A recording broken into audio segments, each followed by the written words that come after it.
Hello, you're watching CIO News. We have Mr. Vivek Jagare, महामंत्री महाराष्ट्र प्रदेश। Mr. Vivek, आज हम सारे government से और cooperative sector से सारे इकट्ठा हुए हैं। आज के इवेंट का डिस्कशन कोऑपरेटिव बैंक्स के लिए है, जो काफ़ी चैलेंजेस उन लोग फेस कर रहे हैं फ्रॉम द RBI।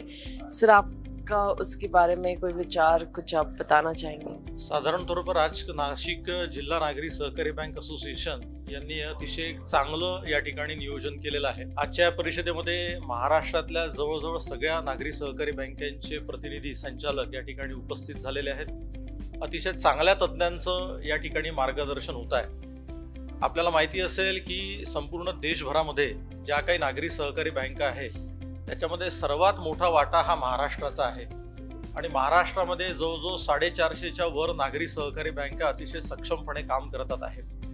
खूप मोठी सहकाराची भूमिका, सहकार क्षेत्राची भूमिका, सहकारी बँकेची भूमिका या महाराष्ट्रामध्ये राहिलेली आहे आणि महाराष्ट्राची जडणघडणच मुळातच नागरी सहकारी बँकांच्या माध्यमातून झालेली आहे। त्याच्यामुळे मला असं वाटतं की परिषद निश्चितपणे ऐतिहासिक स्वरूपाची ठरणार आहे। या ठिकाणी वेगवेगळ्या विषयांवर जे काही मार्गदर्शन या ठिकाणी येत आहे ते अतिशय उपयुक्त आहे आणि आपल्या सगळ्या बँका अतिशय सुचारू रूपाने चालतील याकरता अतिशय चांगलं मार्गदर्शनाच्या माध्यमातून महाराष्ट्रातल्या बँका सक्षम कशा होतील याच्याकरता प्रयत्न केला जाणार आहे। साधारणतः भारतीय रिझर्व्ह बँकेचे वेगवेगळे निकष प्रत्येक वेळेला येत राहतात आणि त्यांच्या मार्गदर्शक तत्वानुसार सगळ्या नागरी सहकारी बँका चालत असतात।